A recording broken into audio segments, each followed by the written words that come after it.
Hello, toy collectors. This is J.A.R. 369, and welcome for a brand new video. Well, 2023 was pretty decent, I would say. Well, there's nothing too special that I'd go on through. But hey, what's better in 2023 is that they release new action figures every year.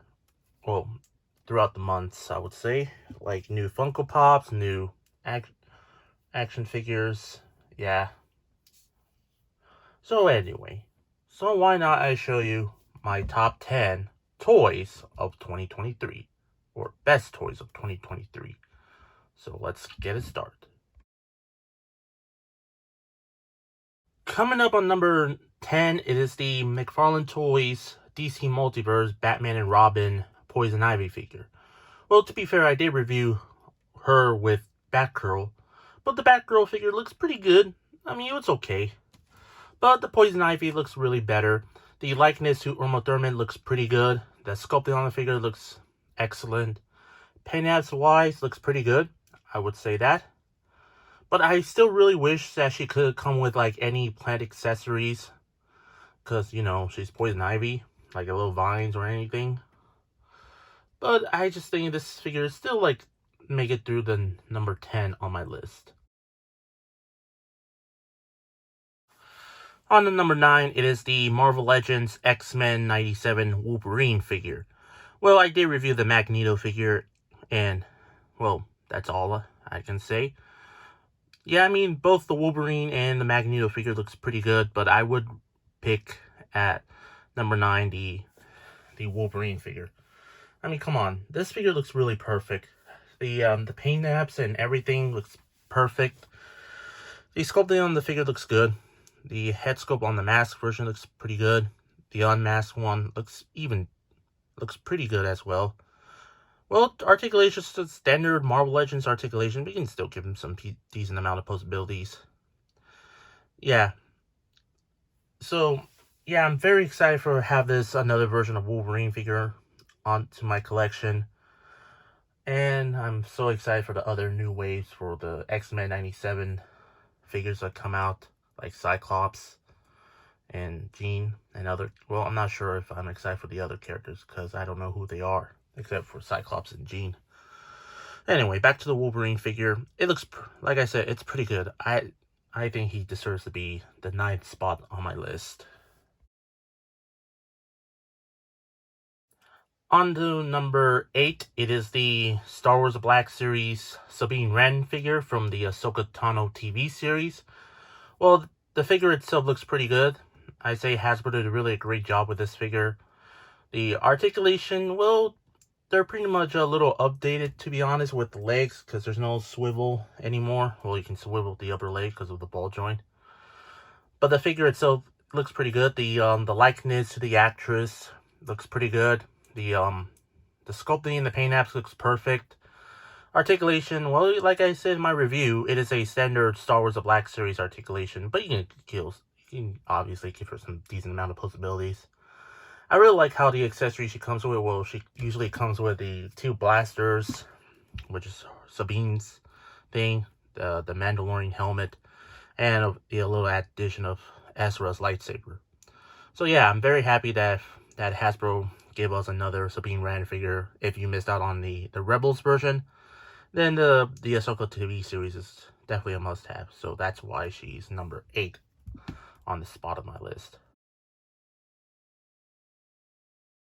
Coming up on number 7, it is the Marvel Legends Spider-Man No Way Home. Both versions of Spider-Man, the Tobey Maguire and the Andrew Garfield version of Spider-Man. Yeah, these figures look pretty good. I'm very happy that Hasbro finally made a Tobey Maguire and Andrew Garfield Spider-Man figures. Even though Hasbro previously made the Amazing Spider-Man figure, and well, for Toy Biz only just made the Tobey Maguire Spider-Man. But since these guys came in No Way Home, we know Hasbro's gonna make them. I mean, originally they were like a part of the 3-pack, but thankfully I didn't got that one. I'm pretty sure some collectors didn't. Well, some collectors do. But I'm glad we got like a single card for each figures. So yeah, the sculpt on these figures looks pretty good.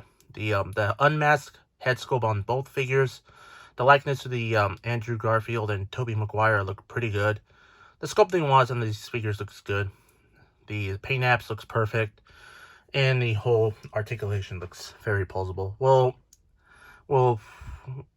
for each Spider-Man figures, like the Tom Holland and Toby and Andrew, both have like stiff lace joints, so I would recommend use hot water or a hair dryer. So yeah, I mean they're still pretty good, and that's why they're number 7 on my list.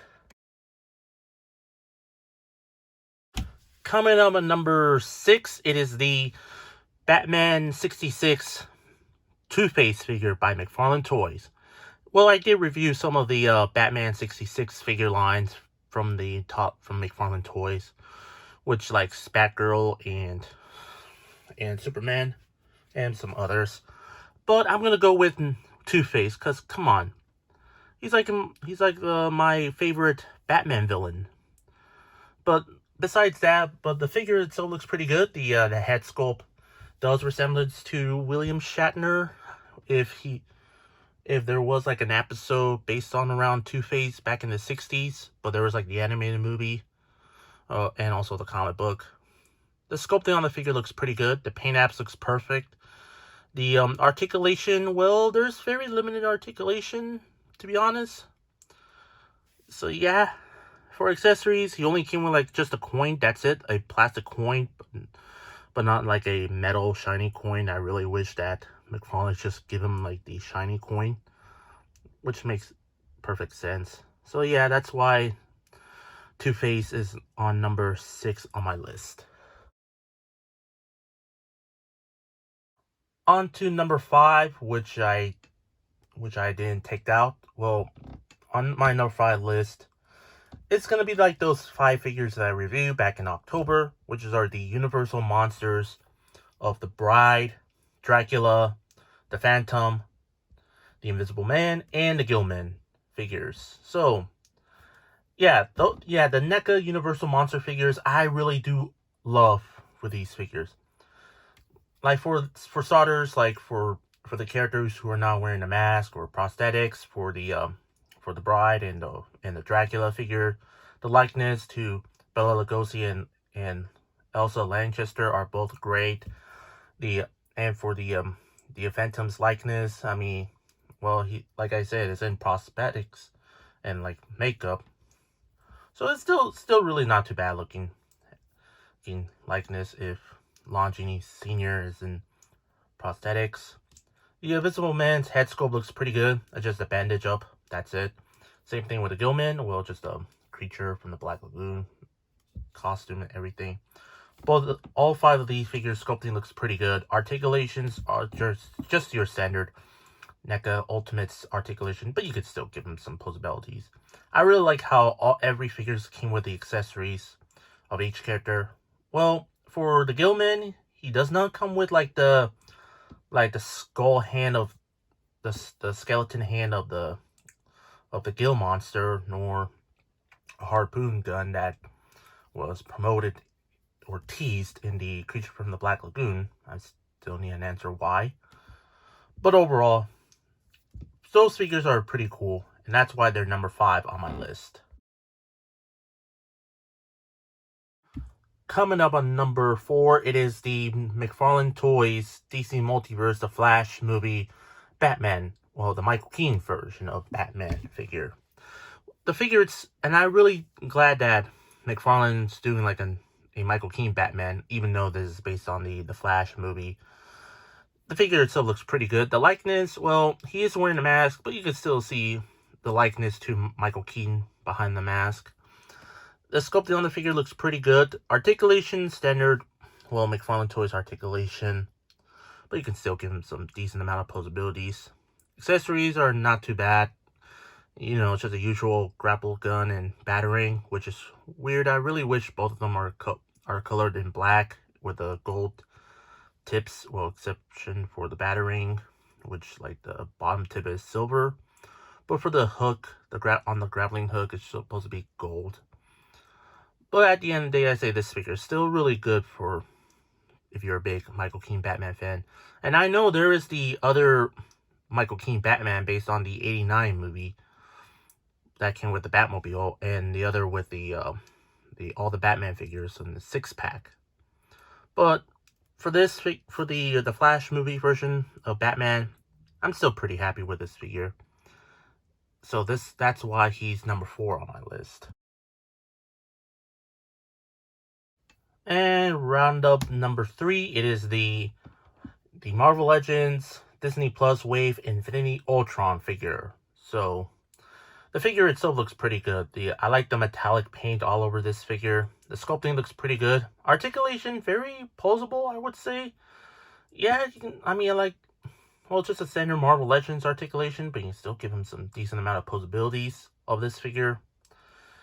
Yeah, even though this is a collect or a Build-A-Figure, so it's still really by far the best Build-A-Figure of all time. Yeah, the head sculpt looks pretty good. I'm not sure if I mentioned it. The cape, well, it is not too bad at all. I like the shades effects on the cape right there. So yeah, this figure is number 3 on my list. On number 2, it is the Indiana Jones Adventure Series Indiana Jones figure.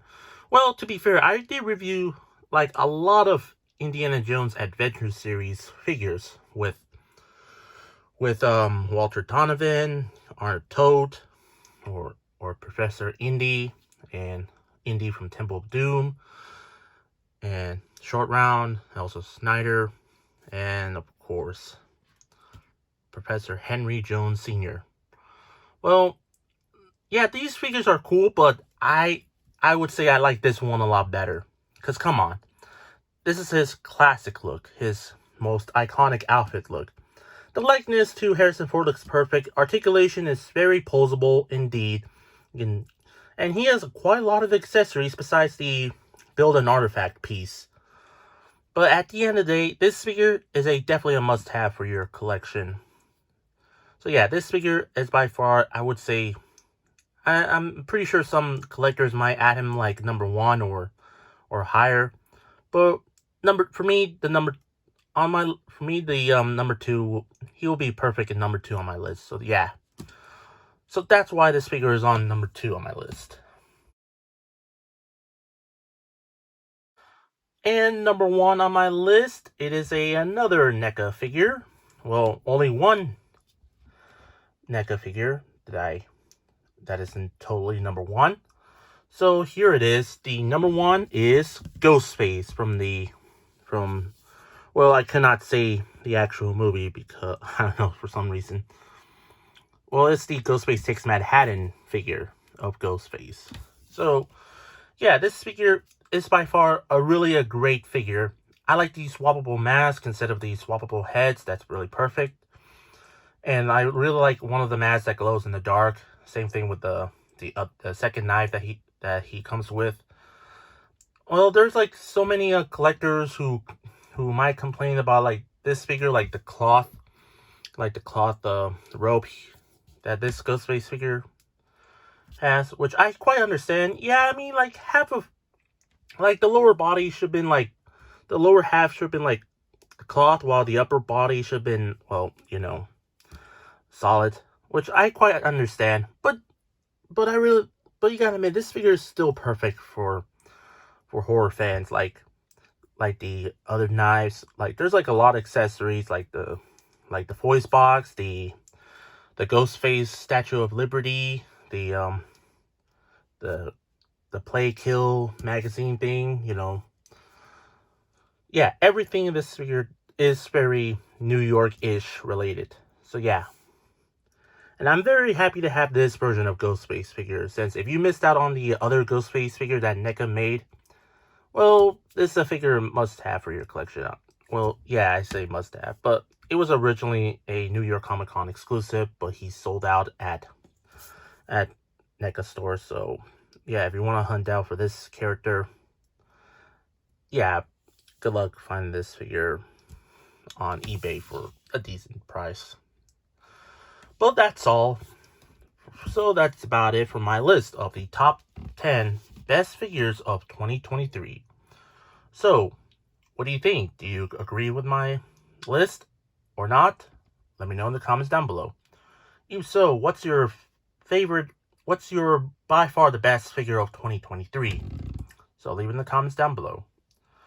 So anyway, I hope you enjoy my top list video. If you did, please consider to like, comment, share, and subscribe if you're new to my channel. And follow me on Instagram and Threads. Both links will be in the description down below. That's all I have to say. This is J.A.R. 369. Thank you very much for watching, and I'll see you for my next very first review of 2024. And remember, well, I had to say keep on collecting, and see you on my next review.